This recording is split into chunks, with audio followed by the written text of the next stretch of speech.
The Amazon River travels through 9 South American countries at a length of over 4,000 miles. Still, it's impossible to cross it by a bridge. With the river being the main highway, traveling through this dense forest, and so few areas populated around the river, there's just no reason to have one. The river can rise up to 30 feet, and the river crossings that were only 3 miles wide can expand to over 30 miles in just a few short weeks in certain spots, making a bridge nearly impossible to build here. In New Zealand, in the coastal town of Mauriki, there are huge spherical boulders. Some rocks are 6.5 feet tall and weigh about 7 tons, as much as 10 cows. Ooh, there's a 10-cow boulder. Maori legend has it that these rocks are from the remains of the goods from a large shipwreck that happened hundreds of years ago. From a more scientific perspective, it's sand and gravel combined to form these giant boulders. Waves and winds give them a smooth, round appearance over time. The whole process might take millions of years. Indonesia's Kaiwan Ijen volcano is famous for a stunning turquoise-colored lake sitting at the top of the peak, but don't dip in. It's an acid lake. But its scariest part is the sulfuric gases leaking out when lava flows freely, reaching temperatures hotter than 1,000 degrees Fahrenheit. When those gases come in contact with the air, they combust into a spectacular electric blue flame. That's why the volcano has blue lava. The island of Surtsey, south of Iceland, was formed over 50 years ago by a volcanic eruption.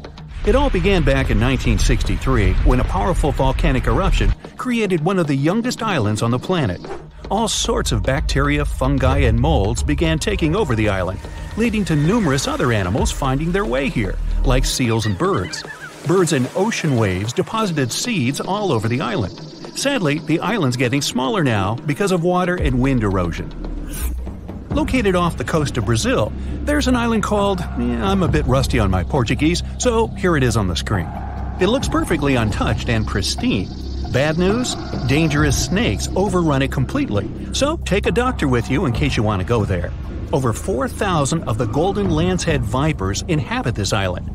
These 3-foot-long snakes are among the most venomous in the entire world. I think I'll skip that. Landing down under, you can see the Opera House, Uluru, lots of kangaroos, and catch the strangest wave of the world, Wave Rock in Western Australia. It's not made of water, but stone. It can be up to 50 feet tall and almost 300 feet long. It's especially incredible after rains in winter when the Western Australian wildflowers fill up the entire landscape. In Atlanta, there's a World of Coca-Cola museum. The formula for the secret recipe is in a large security vault, heavily guarded at all times. Only a handful of people can get through those vault doors.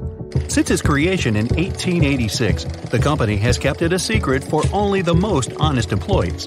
In 2006, a former worker tried to sell the formula to Pepsi, only for Pepsi to call the police and inform Coca-Cola. The Polka Dot Lakes is a must for anyone who is in British Columbia. After the summer's scorching heat evaporates the lake's water, it leaves behind yellow, blue, and green water spots. These pools are full of all sorts of minerals, like sodium, calcium, and magnesium sulfates that get concentrated in the pools. You can't get too close or even dip your feet into them. A fence protects the entire lake with a sign about how culturally and ecologically sensitive the area is. In Death Valley, California, there's a mystery of the sailing stones. Since the early 1900s, the mystery of how all these stones were seemingly moving by themselves across the desert floor baffled everyone. Some believe that the rocks move by thin pieces of ice around the stones pushed by winds after winter. No one ever saw any of these rocks moving until 2014. Scientists set time-lapse recorders, and the footage showed the rocks sliding along the ground over time. The Marble Caves in Chile, located in the beautiful area of Patagonia, formed from over 6,000 years of waves wearing down the rocks. The crystal blue walls reflect the vibrant turquoise water, making it perfect for kayaking. Walking in Chestnut Ridge Park in New York, one can see an eternal flame. What makes this one stand out, though, is it's underneath a waterfall. Occasionally, the flame will go out for short periods, but it will light up again. Sometimes it's thanks to certain hikers along the way. If you ever stop your car on a magnetic hill in New Brunswick, Canada, you'll see the car might start rolling backwards up the hill, all by itself. While it looks like it's moving the wrong way, this is just an illusion. There are several hills like this all around the world. What looks like an incline is the opposite, all because there's no horizon for perspective. The brightest bioluminescent bay in the world, called Puerto Mosquito, is located off the coast of Puerto Rico. The bay is named for the pirate Roberto Cofresi and his small boat El Mosquito, not after those annoying insects. During the summer months, you'll have glassy water at night with millions of tiny microorganisms bumping into each other and emitting blue light. The Chocolate Hills in the Philippines is a group of unusually shaped hills located in the middle of the island of Bohol in the Philippines. There are 1,000 to 2,000 discovered so far.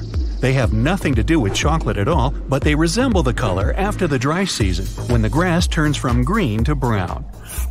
In the northeastern part of Thailand, 466 miles away from Bangkok, is a 75-million-year-old rock formation sticking right out of the mountains.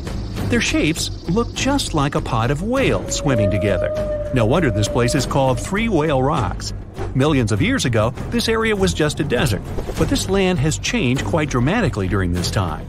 These sandstone mountains were lifted up by plate tectonics, that's the shifting of the crust layers, called lithosphere, and erosion by the Mekong River, resulting in the strangely shaped rock formations we see today. Salar de Uyuni in Bolivia is the world's largest salt flat. At 4,050 square miles in size, it's twice as large as Grand Canyon National Park. After winter has passed, the salt lake is transformed into a beautiful giant sky-reflecting mirror between September and May. With salt all the way to the horizon, it creates an illusion of endlessness. The thin layer of water left over from ice melting creates a shimmering effect of the sky, making it one of the best places to visit in the world. The Catatumbo River in Venezuela might be the stormiest place in the world, with nearly 300 storm days a year. The lightning storms are so consistent, and they're predicted 3 months in advance. During the wet season in October, you might see 30 lightning flashes in a single minute. At sunset, strong winds flow around the 3 surrounding mountains, forming storm clouds over the water. When the water droplets of humid air collide with ice crystals from the cold air, the static charges cause a lightning storm that happens nearly every night. Off the southern tip of Japan lies the Yonaguni Formation. Archaeologists believe that the monument belongs to a fabled Pacific civilization, like Atlantis, that vanished beneath the waves thousands of years ago. If it's truly a lost civilization, or just nature having a little fun, this is the site to dive into. Features inside the structure resemble stonework like castles, temples, and a stadium, connected by roads and what seems to be large walls all the way around. There are even marks in the stone that appear to show quarry work, faded faces, and rocks sculpted into animal shapes. Some scientists believe that the symmetry of the stones is not as straight as reported. It appears solid rock rather than carved blocks, weathered down by all the water over many years. Plitvice Lakes National Park in Croatia is an interconnected chain of waterfalls, the tallest being 230 feet, and underground water channels, creating natural dams and lakes in such a picturesque environment. Found in the deep woodlands surrounded by meadows brimming with wildflowers, brown bears, gray wolves, lynx, deer, and plenty of rare bird species for birdwatchers call these 115 square miles of the national park home.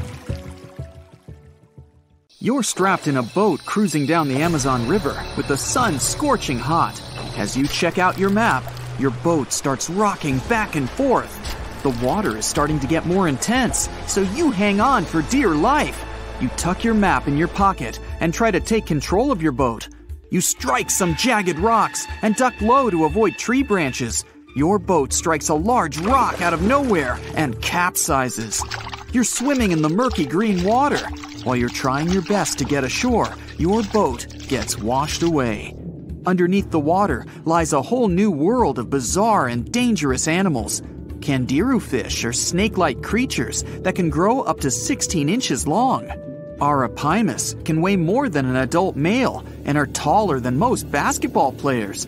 They're the biggest freshwater fish in South America. They have a hybrid gill system that forces them to pop up to the surface every 5 to 15 minutes to breathe in oxygen for their large swim bladder. You swim out of the raging water and dry yourself off. Oh no, your map is completely soaked. There's no way you can get to your destination without it. You venture into the thick rainforest, shoving the branches and leaves away. As you get deeper, you notice something on a tree. It's barely moving, but it's got sharp claws and a raggedy coat. It stretches its arm to another branch and tries to pull itself up, ever so slowly. Sloths sleep more than half their days and only head down from trees once a week. They're so motionless, they sometimes grow algae and moss on their fur. The rainforest gets denser with each step until there's barely any sunlight illuminating the path in front of you. You notice a figure following you. With every branch you step on, you can hear a faint sound right next to you creeping around. You start walking a bit faster, and the sound catches up with you. You make it out of the dense part and tread along a narrow path until you reach a cliff. You can't walk normally here, so you pin against the wall and walk sideways to cross the hills. You slowly move across with the river 30 feet below you. You move your right foot, and some rocks fall into the river. You keep going and misstep. You're about to fall, but you hold on to a large tree branch and pull yourself up. You notice a couple of colorful poison frogs inches away from your fingers. Touching any of these frogs can be extremely dangerous and harmful, despite their amazing color patterns. The golden poison frog is one of the most poisonous animals in the world. One of them hops right next to you, so you let go of the branch and fall back in the river. The river is washing you down until you reach a calm current. Underneath you is a swarm of piranhas swimming with their sharp teeth. The red color on their skin is unmistakable, so you swim off like an Olympic athlete. Piranhas will eat anything that gets in their way, no matter the size. You grip onto a log and climb up a small rock to catch your breath. There's a huge electric eel underneath the rock. Despite their name, they're more related to catfish than eels. They use their powerful 600 volts of electricity to defend themselves and catch food. You're stuck, unless you're like the common basilisk that can run on the water like a jet ski. These incredible lizards have special webbing on their toes and can run the distance of a basketball court. You hop on a bunch of rocks until you reach the land. You continue walking along the riverbank until you come across a moving rock. You rub your eyes and see it moving again. It's a dinosaur-looking turtle that resembles a crocodile with armor. The mata mata is a freshwater turtle that disguises itself with its surroundings to catch prey. Their heads stretch longer than their bodies. You shimmy your way past it and continue. You head back into the rainforest and find a spot to rest. Wait, there are giant ants everywhere. They're the biggest ants in the world and can produce one of the most painful stings out there, even comparable to a wasp's sting. You immediately get up and find another place to rest. As you continue walking along, you notice the same feeling of something following you. You can hear some leaves rustling, but it's getting dark and there's no way of telling. You find a nice little spot to build a campfire and catch some Z's. But in the Amazon, everything is a threat. Except for those cute capybaras wandering around. They live in groups next to water sources. They're also the biggest rodents in the world. You don't need to worry about them if you're stuck in the middle of the Amazon rainforest. Suddenly, you feel something slithering up next to you. You look down and see a massive green anaconda just about to constrict you. They are the heaviest snakes in the world and can grow up to 20 feet long and have a huge appetite. You get up and sprint your way out of there. All right, you found a decent cave to crash in. It's daytime again, and you're still alive. You continue walking along the rainforest. You were able to find some breakfast to boost your energy for the rest of the day. You spot something on a tree that looks like a branch, but it's actually a potu, a master of disguise that can spend days motionless on broken tree branches. These bizarre birds use those branches as their permanent home, where they lay their eggs and chill all day. You continue your way through the rainforest and see a Brazilian wandering spider crawling on a tree branch right in front of you. 8 of these species can be found in the Amazon area. They are some of the most aggressive and venomous spiders out there. So, you make a big detour and walk away from it. You feel someone walking next to you again, but you still can't figure out what it is. You see a steep cliff with a waterfall hitting a large lake ahead of you. looks peaceful until you see a team of black caimans gathering around the shore. They're the biggest predators in the whole Amazon ecosystem and feed on anything that moves. It's a good thing you're on high ground, otherwise, whoa! You slip and fall down the river right on the deep end. So far, no caimans spotted you. You swim underwater and try to get to the opposite end of where the reptiles are. As you climb out and dry yourself off, you notice some large black spots on you. You try pulling them off, but they've latched on pretty hard. The Amazon giant leech finds its target by tracking movement and shadow. Once they attach themselves to the skin, it's extremely difficult to extract them. The best way to do so is to slide your finger next to its mouth and pull it off slowly. Ugh. You manage to get them off your body and see that the caimans are swimming towards you. You're pinned to the wall with the lake of hungry reptiles approaching. Suddenly, a pink dolphin jumps out of the water and splashes all over them. They can grow larger than humans and are the celebrities of the Amazon. Scientists think they get their color from the blood capillaries on their skin. The Amazon even has bull sharks swimming around. These carnivorous giant fish are threatening to humans and can swim in both saltwater and freshwater. These sharks prey on anything within their reach, including other sharks. The dolphin distracted the caimans, so you climb up the cliff and try to find the best way to escape. Opened jaws waiting for you to fall into the pit are right below you. You're lucky enough to escape to the top, but as your arms pull you up, the first thing that you see is a jaguar looking straight at you. It's the creature that's been following you this whole time. You get up while it starts circling you, timing its strike. You know that you can't take on a jaguar, nor can you outrun it, so you grab a large tree branch from the ground to defend yourself. It jumps at you, but you duck down in time. The jaguar lands in the water far away from the caiman crocs. It's a good thing these large kitties are excellent swimmers. You pick yourself up and continue. And to your surprise, you find your boat again. You fix it up and sail your way out of the Amazon. Whew! No one expected such a strong storm. It's too dangerous to sail back to the land because of high waves and winds. But suddenly, you notice a small green island nearby. You and your friend are about 25 miles off the coast of Brazil. You were fishing and didn't notice black clouds obscuring the blue sky. You're approaching the unknown island and see a Coast Guard boat behind you. People from there are screaming something to you, but you can't make out the words because of the thunder. They tell us we should stay away from that island, your friend says. Despite the warning, you still sail since there's no other way out. Around the island, you notice sharp rocks sticking out of the water like knives in the dark. Now you realize what the Coast Guard warned about, but it's too late. Your boat hits a rock. The bottom is pierced. You start to sink. The rain and wind are getting stronger. Both of you fall overboard. Then darkness comes.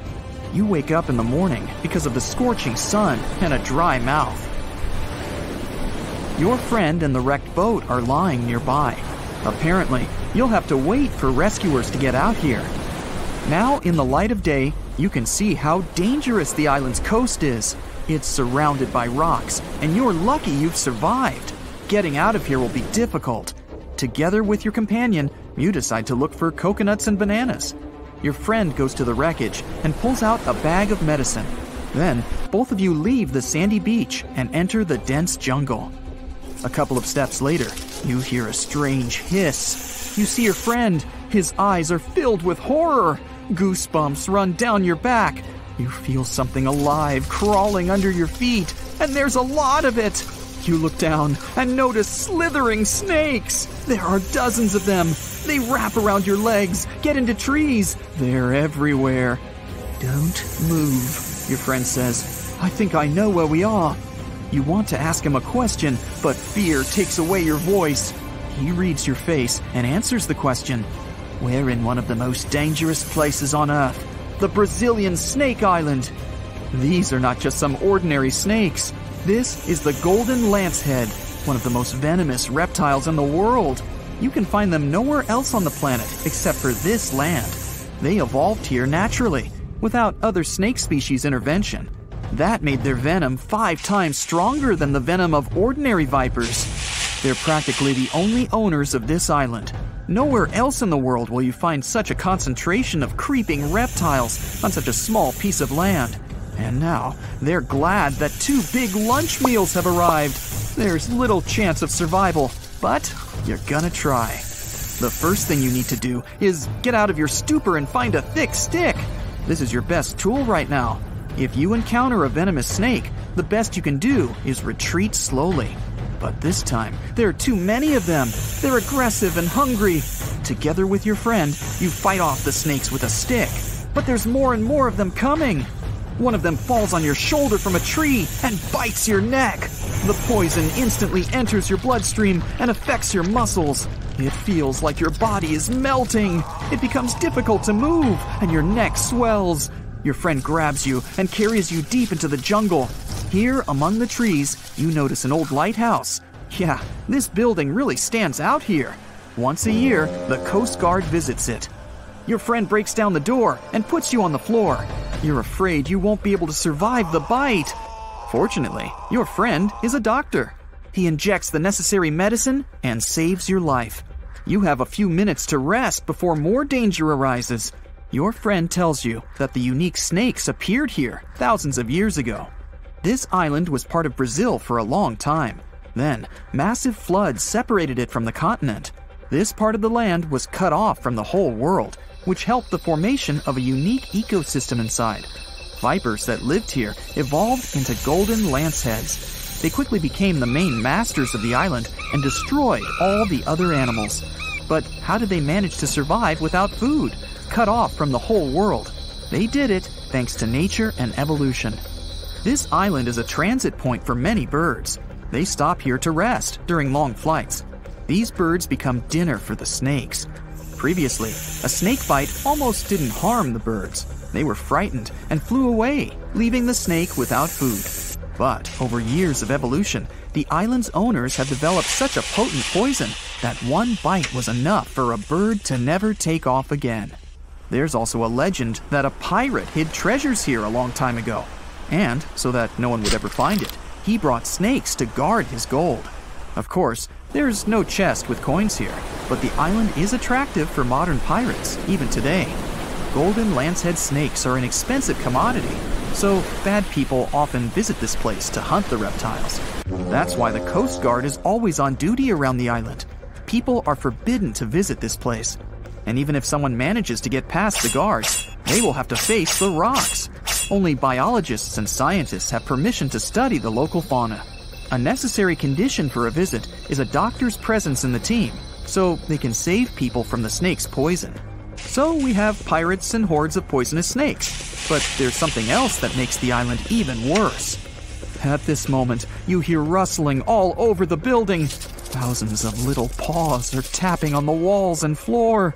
You look around and see lots of giant cockroaches. Some of them are half the size of your palm. They crawl under your clothes. You and your friends scream in fear and run out of the lighthouse. Quickly, you reach the shore and fall into the water.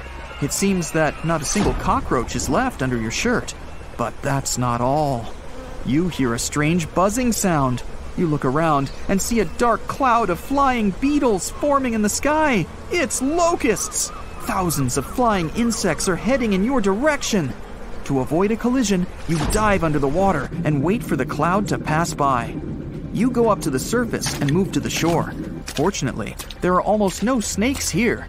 You and your friend are afraid to approach the jungle and wait for several hours until rescuers arrive. You're nervously painting a pattern on the sand and make a promise that you'll never revisit this place.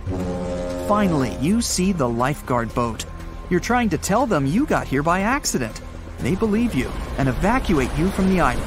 While you're sailing away, you think about what would happen if many poisonous snakes appeared in a village or a small town.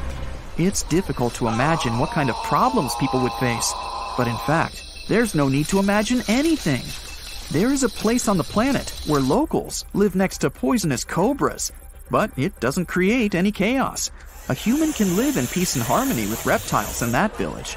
Welcome to Shetpal village in India. This place has a population of about 2,600, and it's located in the jungle. It's hot here. Locals are friendly and responsive. If you go into one of the houses, you'll see something that seems impossible. The king cobra, whose venom is one of the most dangerous in the world, calmly crawls around furniture and eats eggs and meat that people give.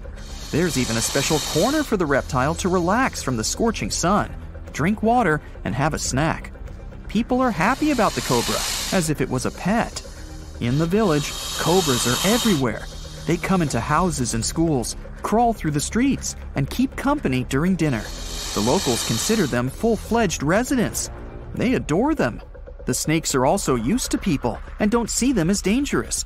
The coolest thing is there has never been a tragic case in the village because of a poisonous bite. There's no other place in the world where cobras live in such harmony with people. Okay, let's play a little guessing game, shall we? Can you name the 6th largest river on Earth in terms of volume? That's the amount of water that flows through a waterway.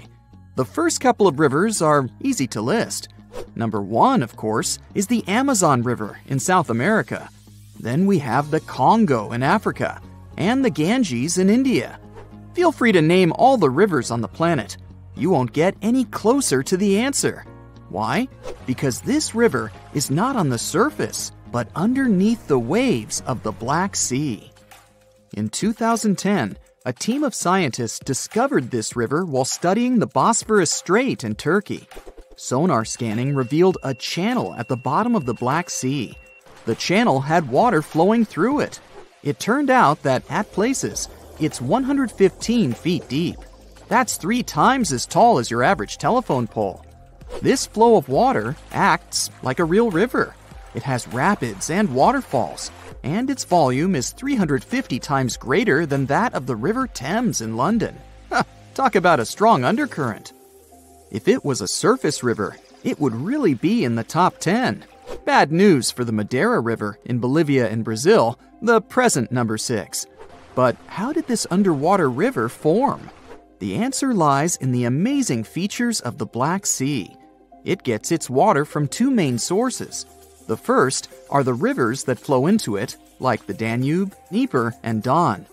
Lot of D's there. But more importantly, they are all freshwater waterways. On the other side, quite literally, there is the Mediterranean, and it's salty, like a lot.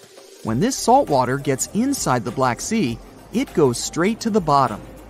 You see, fresh water is lighter than salt water. This creates stratification. It's a fancy term that simply means that the 2 types of water don't mix together. Salt water has a higher density, so it drops right down to the bottom. If you want to see how that works, you can do an experiment at home. Pour mineral water into 1 cup and salt water into another. Table salt will do. Then put a grape in each cup. You'll see how it immediately sinks to the bottom of the cup filled with fresh water. The grape will stay afloat in the cup filled with salt water. The same thing is happening inside the Black Sea. But there is another side to this phenomenon. The upper layer of water is rich in oxygen. This means it can support life. The bottom layer, however, is anoxic. Yep, you guessed it. This means there is no oxygen at the bottom. But this isn't a bad thing.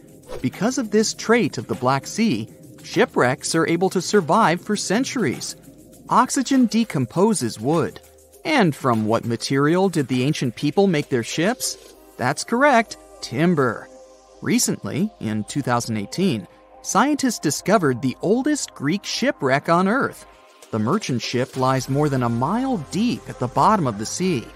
Experts estimate that the vessel is 2,400 years old. The wreck was valuable for historians to study all the elements of ancient ship construction. From the mast to the rowing benches, it's all intact.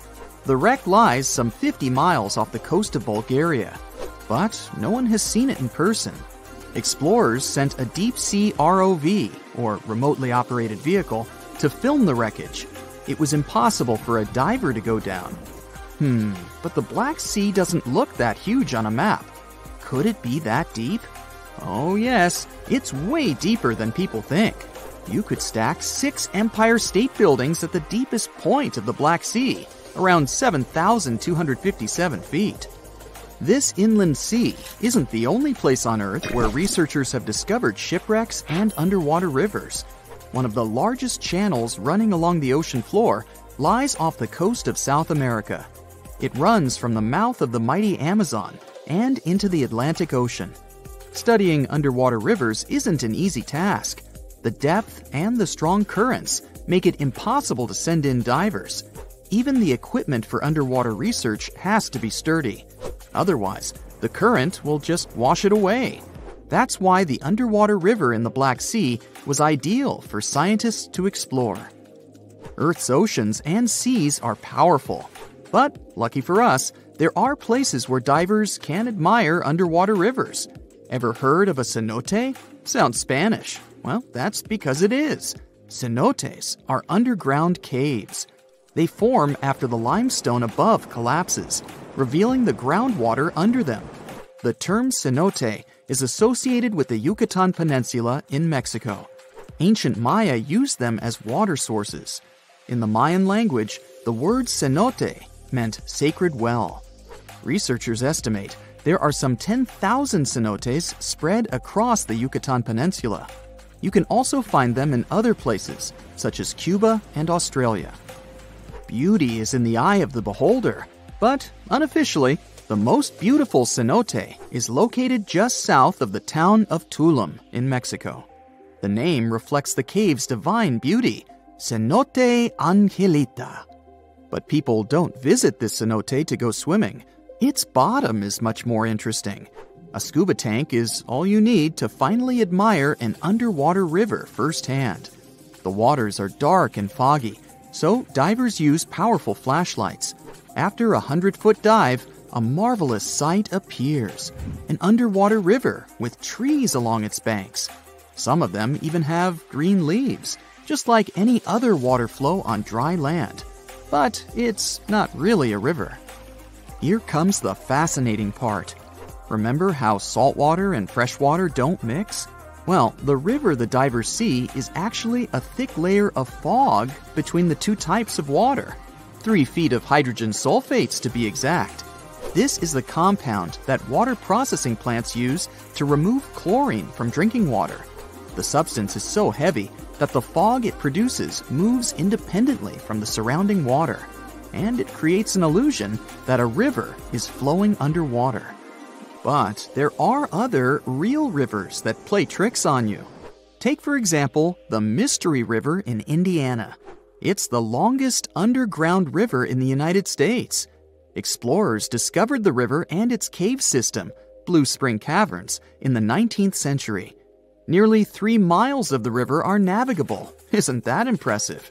You can book a boat tour on a river that you can't even see. But the most mysterious river on the planet is the Saraswati River in India. The coolest part about it is that it doesn't exist. It was an alleged river only mentioned in ancient literature. For centuries, people thought that it was just a myth. Then satellite images showed that it might be real. Ancient texts spoke of a major confluence of 3 mighty rivers, the Ganges, Yamuna, and Saraswati. The first 2 are visible today, but where's the third one? That's what scientists decided to find out.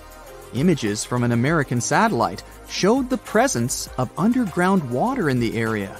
Until then, researchers thought that these were paleo channels. This simply means that water flowed through them a long time ago. But, to their surprise, it appeared that there was still water inside these channels. Scientists estimated that the Saraswati River flowed above the ground some 5,000 years ago. But it didn't dry up completely. It just went underground, some 200 feet below the ground. Local experts believe that the river still slowly flows into the sea. The Saraswati River got hidden under the desert sand. This was a natural process, but many rivers have been forced underground because of human activity. In London, England, several dozen small and medium-sized rivers now flow under the ground. Maps from the 19th century still show them as rivers, but today they only exist in the names of the streets that were built above them, such as Fleet Street. The same thing happened in New York. But this doesn't mean that these streams have disappeared for good. When engineers want to rebuild or modify a building, they still consult city maps from centuries ago. No one wants a long-lost brook to flood their basement. Imagine a place that could literally start at one end, trek over 1,800 miles straight to the west, and still be stuck under that massive canopy. This place is like a haven for all sorts of crazy creatures, hosting around 10% of the world's species. It's always been seen as this wild, untouched paradise where humans haven't messed things up yet. You know, like a glimpse into how the world used to be before we spread like wildfire across every continent, causing chaos everywhere. I'm talking about the Amazon region. That massive jungle turns out to be hiding some seriously cool secrets. For centuries, people have been talking about these lost cities deep within the forest. We're talking about El Dorado, the legendary city of gold that had Spanish explorers going crazy, venturing into uncharted territory, never to return. And even in the 20th century, the adventurous Perry Fawcett went looking for the lost city of Z and disappeared into the jungle, leaving us all hanging. Scientists have actually found evidence that ancient cities did exist in the Amazon. But how did they find these hidden ruins in such a dense and remote forest? Well, they've got this awesome technology called LiDAR. Basically, they hopped into a helicopter and used light-based remote sensing to digitally strip away the canopy and reveal the ancient ruins of a massive urban settlement around Llanos de Mojos in the Bolivian Amazon. The place was once home to the Kasarabi culture, which thrived from 500 to 1400 CE. They had these incredible urban centers with huge platform and pyramid structures. They even had raised causeways connecting different suburban-like settlements spread across miles and miles of land. These guys were seriously ahead of their time, and they had an epic water control and distribution system with reservoirs and canals. So yeah, the Amazon rainforest wasn't just some untouched wilderness. It was actually heavily populated and even urbanized for centuries before recorded history of the region began. But the thing is, a bunch of people turned a blind eye to the fact that there were actually some pretty cool architectural sites lurking around here that totally deserve some exploring. Scientists predict that in the next 10 to 20 years, we're going to uncover a ton of these cities, and some might even be bigger than the ones we're talking about here. Michael Heckenberger, an anthropologist with the University of Florida, points out that we've seen some similar settlement features, like moats and causeways, in other parts of the ancient Amazon. This new research reveals something totally mind-blowing. Past examples of urbanism in the Amazon were more like groups of villages connected together, not quite what we'd call urban. You see, they were missing those fancy larger centers with their grand architecture and stuff. But guess what? Llanos de Mojos has got them. This place is the real deal when it comes to a fully urbanized Amazonian landscape. So, in the Llanos de Mojos region, a bunch of ancient settlements have been found. These were home to the Kasarabi people, who were all about hunting, fishing, and farming maize. We're talking about hundreds of sites, spread across 1,700 square miles. But these sites were so remote and hidden in the tropical forest that it was like trying to find a proverbial needle in a haystack. A team of archaeologists weren't going to let that stop them, though. They decided to take to the skies and use some fancy LiDAR mapping technology. Just imagine an aircraft flying over the area, shooting out a bunch of infrared beams. These beams hit the ground and bounce back, giving us the distance to different objects. It's like creating a super detailed map from above. Using computer software, these genius scientists were able to strip away the trees from the images, revealing the Earth's surface and all the ancient archaeological goodies hidden beneath. And boy, did they strike gold. They found a whopping 26 unique sites, including 11 that nobody even knew existed before. So what about these 26 super cool sites? Among them, we've got Landivar and Kotoka, which are like these huge urban centers. And get this, we already knew they existed, but the new maps revealed they cover 1.5 and 1/2 square miles respectively. These centers are surrounded by moat and rampart fortifications, like something out of a medieval castle, and they've got all sorts of crazy stuff inside. We're talking artificial terraces, massive earthen platform buildings, and pyramids that reach over 70 feet tall. All these epic buildings are actually facing the north-northwest. It's like they were trying to align themselves with the cosmos or something. This kind of cosmic worldview can be found in other ancient sites in the Amazon too. Now, let's take a bird's eye view and strip away all those pesky trees. We can see these two centers in all their glory, and they're actually connected to a whole network of settlements through a bunch of causeways. Picture it like spokes on a wheel, stretching out for miles. Canals also stretch out from these main centers and connect to rivers and Laguna San Jose. It's like they had their own water delivery system going on. These ancient guys totally reshaped the whole landscape with their crazy cosmology. The only bummer is that their impressive architecture was made from mud brick. While it looked amazing back then, it just wasn't as durable as the limestone used by the Maya. What happened to the Kasarabi and their settlements is still a big mystery. But based on dating at the sites, it looked like they disappeared around 1400 CE, way before Europeans arrived in the Amazon. One theory is that a massive drought hit the region and messed everything up. The researchers found these massive water reservoirs at various sites, which is pretty interesting, considering how rainy the Amazon is known to be. Who knows if they were for drinking water or farming fish and turtles? But hey, severe droughts have happened in the past, and it only takes a couple of bad harvests to make people pack up and move on. What's even more interesting is that these communities thrived in the same area where this guy Fawcett we mentioned before went missing while searching for his lost city of Z. Maybe he was onto something after all. This is how it was. Fawcett stumbled upon this super cool document called Manuscript 512 at the National Library of Brazil. It's believed to have been written by a Portuguese explorer. Now, according to this document, back in 1753, a group of explorers discovered the remains of an ancient city. It had arches, a statue, and even a temple with hieroglyphs. But the document didn't spill the beans on where this city was located. So Fawcett got all hyped up about finding this city and made it his secondary mission after his main goal of finding something called Z. At one point, he had to come back to Britain to run some errands, but in 1920 he decided to give it another shot. Fawcett went on a personal expedition to find the city, but it was unsuccessful. 5 years later, Fawcett, his son Jack, and their buddy Raleigh Rimmel disappeared in the Mato Grosso jungle. Some researchers think that Fawcett might have been influenced by info he got from indigenous folks about this place called Cujicagú. Turns out Cujicagú was discovered by Westerners in 1925, and it had the ruins of 20 towns and villages. Up to 50,000 people might have lived here. And get this, the discovery of other earthworks in southern Amazonia totally supports Fawcett's theory.